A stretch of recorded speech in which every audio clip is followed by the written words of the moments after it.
Welcome to Belize. This is the Margay, but don't let the name fool you. This cat's as straight as an arrow, unlike my Uncle Mike. He touched me up a treat. The Margay spends most of its life in the trees, because it can't be asked to walk on the ground like any normal fucker. It's specially adapted, with feet and paws and shit. Look at it go.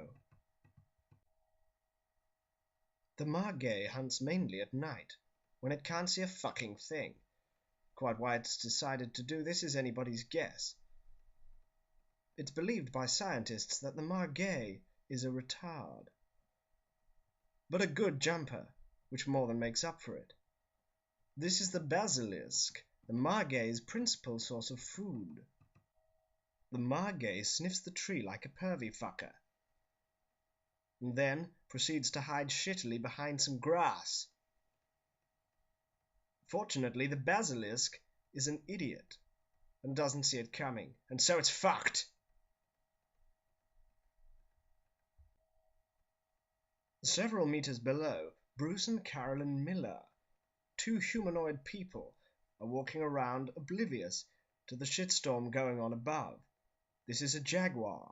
It's like a Margay, only much bigger, like on steroids or some shit like that. It gets photographed. Bet it didn't see that coming. The Millers are setting up an elaborate trick because they've got nothing better to do with their time. Using the Trailmaster, they intend to photograph the jaguar. What they get is a fucking frog.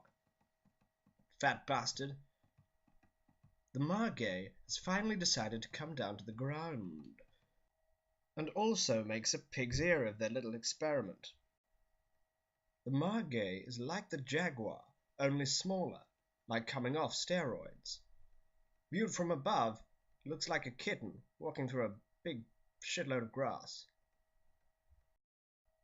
It's on the prowl for its next meal, and it comes in the form of this little fucker, a packer, sort of rat-pig thing, more like a rat.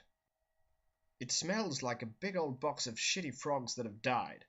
Nonetheless, the Margay would like to eat it, even though it smells like shit. Look at it. Right now it's probably munching on its own excreta, just like my ex-wife was prone to do. If the Margay is going to attempt to devour this little shitbag, it's going to have to take drastic measures. Licking up fucking awful forest water is the only way the Margay can find to cover up the awful taste of the packer. It's heard its quarry. Either that or its guts are screaming out for a cool bottle of Evian. The packer is rightly nervous and waddles off like a mongoloid guinea pig.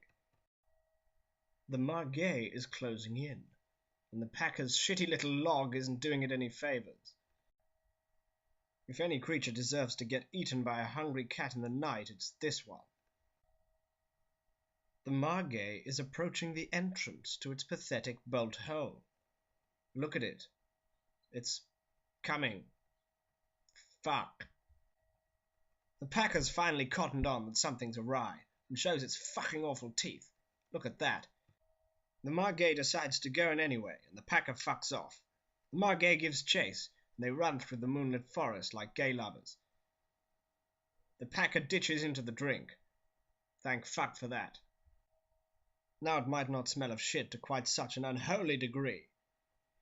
The Margay watches it make its escape, surfacing in a big pile of shit. And there was me thinking it was going to wind up smelling like a big pot of potpourri. Even a dirty tree sniffer like the Margay can't stomach that. And the packer lives to stink out the whole motherfucking joint another day. Go on, off you fuck.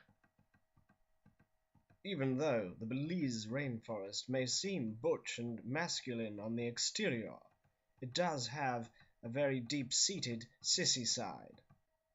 A soppy bit that it pulls out whenever it has chicks round. To show you this, we need some time-lapse photography. Flowers. This is a flower opening. It's still opening.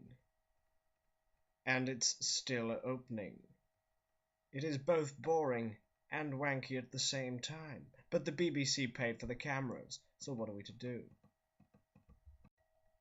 In order to procreate itself, flowers need to be pollinated, because they're too fucking lazy to do it on their own. Many creatures are willing to help out in their endeavors, like this fucking ass-licking beetle. Look at it. The sycophantic fuck. Other creatures include the kinkajou, which has by far the funniest name in the whole jungle, being both kinky and Jew. Using its prehensile tail, the kinkajou hangs like the morning after a few bevies. It shows little or no regard for the flower's modesty, and rips the poor fucker's head off just to get at its fucking nectar. When pollinating goes bad. But the kinkajou is not the only creature looking to satiate its pollen lust. Bats, nature's birds. There are over 1,000 species of bat, which all scientists agree is far too many. These are weird-nosed bats. They use their long tongues like the kinkajou to rim the flowers, like a particularly satisfying anus, and the flowers like it. Yes, it does. The bats give it a battering, and they don't care.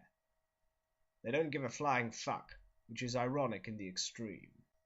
After they finish using the flower like a cheap whore bag, they disappear into the night.